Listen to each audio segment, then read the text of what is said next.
All right, so listen to this question. Can women really have it all? Well, ask Susan Sly here and she'll tell you, yeah, we can. And she knows from experience. Listen to this. Susan has transcended multiple sclerosis, homelessness, financial ruin, and even divorce to go on and live just an extraordinary life. And she's also written this book. It's called The Have It All Woman, a practical guide to achieving balance, abundance, and the life of your dreams. Now, in it, she really does share with us her easy to follow tips on how to turn any adversity into a win. Good morning to you, Susan. Good to see you. Good morning, Danielle. Thanks for having me. Don't even know where to begin, if I'm honest, because as I was kind of looking through the notes on your story, I was fascinated, I was heartbroken, I was all of these things for you. Tell our viewers your story. Well, like so many women in America and all over the world, I was one of those women who was the do-it-all woman. You know, I was running around, I was doing it all for everyone else, I was running a business, I was being a mom, and my whole life was schedule, list, list, list. And I decided to ignore the things that were going on and the signs and the symptoms and everything else. And one day I said, oh, I'll just go to my doctor and see, you know, if there is a little something. He called me into his office on January 13th and he told me, he said, you have progressive MS. In 10 years, you will be in a wheelchair, and in 20 years, you'll be dead. I was devastated. I was on that trajectory in my life. I had just become a professional triathlete and I was on television and radio. And so I spent a few days and during those days I was at home, I was on the computer and I found the chat log of my husband's affair. Oh my gosh. And within weeks it just spiraled. It was one thing after another. We lost our business.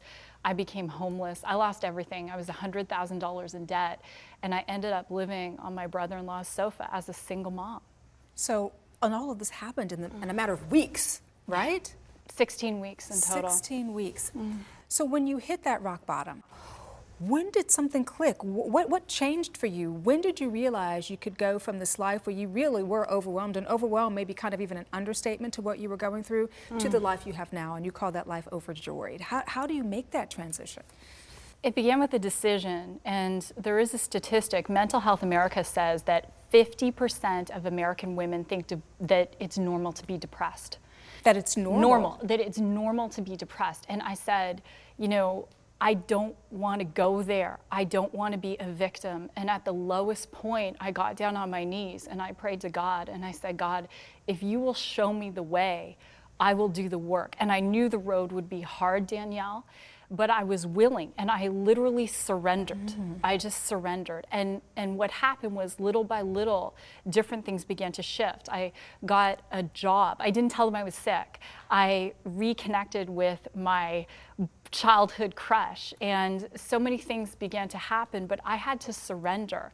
And I knew that I wanted to spend the rest of my life empowering women, but integrity is number one for me. And how dare I write a book or be a speaker if I can't transcend myself? And that was the journey. Well, you know, talk to me about how balance plays a role in all of this. How do we achieve that sense of balance, even when things seem to be going wronger than they could ever go? The first thing for women is we are the authors of our own success story, which means we've got to create our own definition of balance. You know, you're a mother and I'm a mother, and what balance looks like to us is going to be different to a woman who's, say, an empty nester or a woman who doesn't have children. So we've got to create that definition, and balance is a moving target. And so the other aspect of that is decide what is important to you. So is a balanced life making sure you have time to exercise in the day, making sure you have time to just have quality moments with your child or your partner?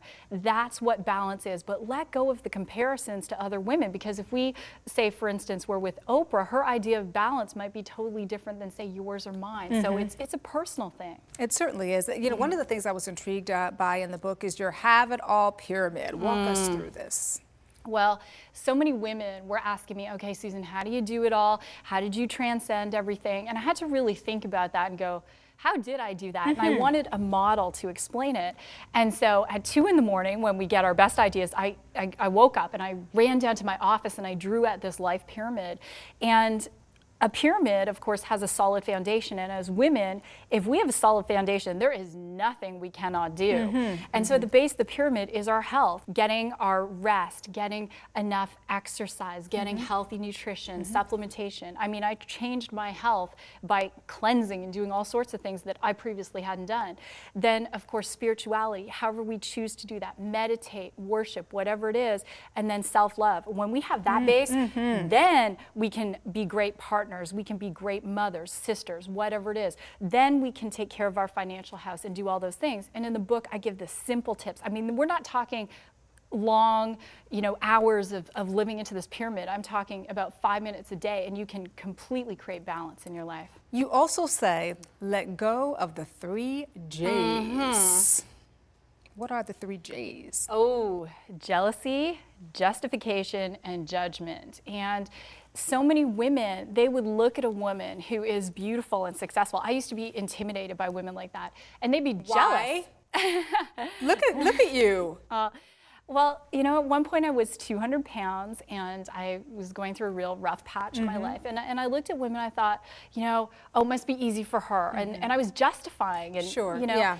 We all tend to do that. We do. We all tend to do that. But wouldn't it be so much more empowering if we see a woman who has a great body or is living a great life, and instead of being jealous or justifying or judging, saying, how'd you do that? And so in the book, I suggest to women that they interview at least 5 very successful women, ask them what books they read, what they do, how they get over their challenges. I mean, as women, we have to link arms and stop the 3 J's. And I believe if we do that, there is nothing we can't accomplish. I think that is such great advice. And with just about 30 seconds here, I really want to ask you, what, if you could tell our viewers out there who may be sitting on the couch and may be thinking, my goodness, my life is not too dissimilar from what yours was. What is the takeaway? What would you want to leave that viewer with this morning? The biggest thing I want to say is do not give up hope. Whatever it is you are going through, you can transcend it. If it's illness, if it's infidelity, financial challenges, you can.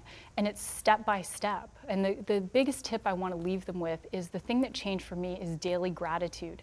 I made a decision every day to find 10 things to be grateful for. A snuggle from my daughter, the sun shining, a roof over my head. When you lose that roof, you're appreciative of the roof. And that can shift everything. And if they want to go to my website, I also have a wonderful life planner. It's absolutely free, and they can begin to get organized, get their goals down, and just really live that have-it-all life. So I wish everyone a blessed life, and I don't want any woman to play small. I want them to just go for it. And how is your MS today, by the way? Oh, thank you for asking. I've run the Boston Marathon a couple of times, and as I said, I really use some different things than are conventional to really transcend it. So I live without symptoms, and like one of my idols, Montel, says, I have MS, but MS doesn't have me. There you go. Susan, what an inspiration, and what a joy to meet you. Thank you so much for coming by and sharing your story with us this morning. Well, thank you for having me. And once again, the book is called The Have-It-All Woman, a practical guide to achieving balance, abundance, and the life of your dreams. For more information on Susan or the book, please visit her website, and that is susansly.com.